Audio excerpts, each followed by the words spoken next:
చదువుకునే వాళ్ళము, మాకు అక్కడ ఏం ఇన్ఫ్లుయెన్స్ ఉంటుందండి? వాళ్ళు ఏమన్నా ఇన్ఫ్లుయెన్స్ యూజ్ చేసుకొని తప్పుదు పట్టిస్తారేమో, ప్రభావితం చేస్తారేమో అని మాకు అనుమానాలు కలిగినాయి. అక్కడికి వెళ్ళి దర్యాప్తు ఎలా చేశారో చూసిన తర్వాత ప్రాపర్గా వెళ్ళింది. అన్ని ఎవిడెన్స్ పర్ఫెక్ట్గా చూపించి ఎక్స్ప్లెయిన్ చేశారు. మాల్లో ఎక్కడ తిరిగారు, ఎక్కడ భోంచేశారు, ఏ సినిమా చూశారు, ఆ టికెట్ల వివరాలు, ఆ time, gate entry, gate out, అన్నీ ప్రతిదీ time to time video footages record చేసిన రాతపూర్వకంగా వాళ్ళు నోట్ చేసిన వివరాలు అన్నీ చూపించి అన్నీ చెప్పిన తర్వాత మాకు నిజంగా police department hats off sir. మీరు అంత పర్ఫెక్ట్గా చేస్తున్నారు. ఎందుకంటే అప్పటికే అక్కడ ధర్నాలు జరిగినాయి. డాక్టర్లు రాజమండ్రిలో ఉండే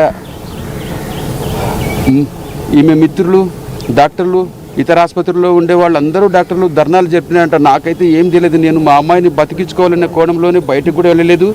ఈవెన్ పోలీసు వాళ్ళ దగ్గరికి వెళ్ళి కంప్లైంట్ కూడా చేయలేదు మొన్నటిదాకా. నేను ఏం జరిగిందో తెలియదు నాకు. ఎలాగైనా మా అమ్మాయిని బతికించుకోవాలనే కోణంలోనే ఉన్నాను, కానీ బయట ఏం జరుగుతుందో నాకు తెలియదు. తర్వాత అక్కడికి వెళ్ళిన తర్వాత తెలిసిన విషయం అన్నమాట ఇది.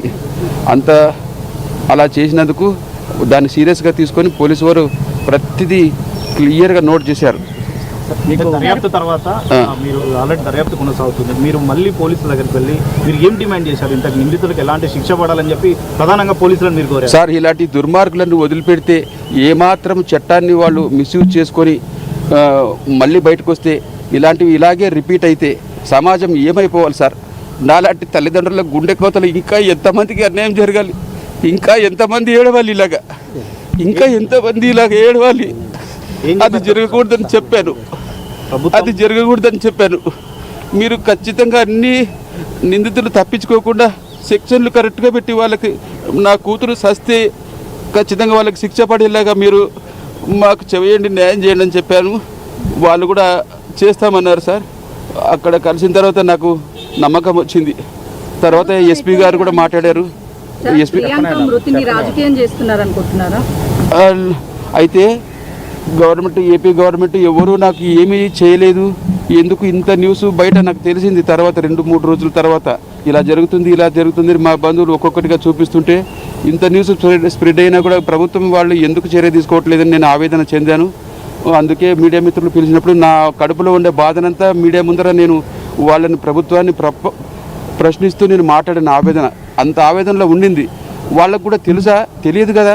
అంటే తెలియదా ఇట్లా జరుగుతున్నది, ఇంత న్యూస్ వస్తున్నాయి, చూసుకోలేదా? ఒక తల్లిదండ్రుల గుండెకోత వాళ్ళకి అర్థం కాలేదని నేను గట్టిగా ప్రశ్నించాను. నా బాధ, నా కడుపు కోత ప్రభుత్వానికి వినిపించింది. ఫైనల్గా ఎందుకు వినిపించలేదని నేను గోడు వెళ్ళగక్కున్నాను. గట్టిగా అడిగాను, మనస్ఫూర్తిగా నేను నా గుండె లోతుల్లోంచి నా బాధ మీడియా ముందర, మీ అందరి మీడియా ముందర నేను చెప్పుకుంటే వాళ్ళకి వినిపించి వెంటనే స్పందించారు. అక్కడి నుంచి నాకు ప్రభుత్వం తరపున లోకల్ ఎమ్మెల్యే గారిని పంపించారు. అంతకుముందే ఒక రోజు ముందు సారు ఎమ్మెల్యే గారు శ్రీనివాస్ గారు ఫోన్ చేశారు. సార్, నేను సో సార్, నేను లోకల్ రాజమండ్రి ఎమ్మెల్యే గారిని, మీరేం భయపడక, మీరు ప్రభుత్వం మీకు అండగా ఉంటుంది, మీరు భయపడొద్దు, బాధపడొద్దు, మేమంతా మీకు ఉన్నామని చెప్పారు. కానీ ఆ రోజంతా ఎదురు చూశాను, మేము వస్తామన్నారు, ఎందుకు రాలేదని అది కూడా కొంచెం ఆవేదన చెందాను. కూటమి ప్రభుత్వం మీకు ఎలాంటి హామీ ఇచ్చింది? ఎందుకంటే ఆల్రెడీ ముఖ్యమంత్రి గారు మాట్లాడారు, డిప్యూటీ.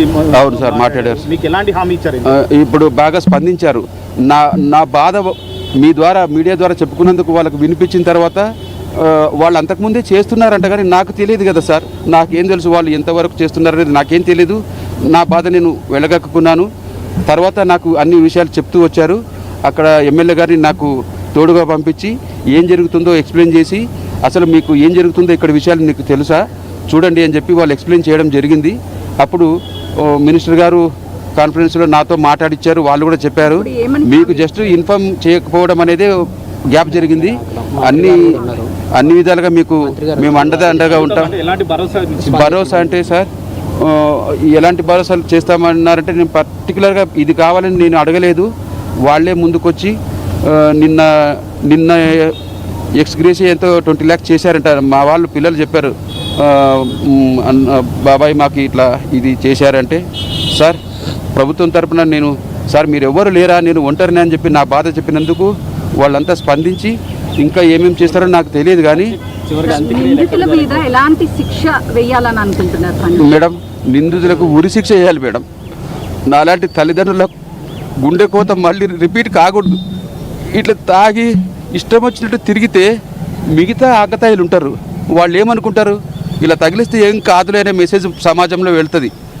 ఆ ఇద్దరి తల్లిదండ్రులకి మీ బాధ కనిపించడం లేదా? ఇద్దరు తల్లిదండ్రులు వాళ్ళు ఎవరో వాళ్ళకి కనిపించిందో లేదో, మాకైతే గుండెకోత మిగిలిచ్చినారు.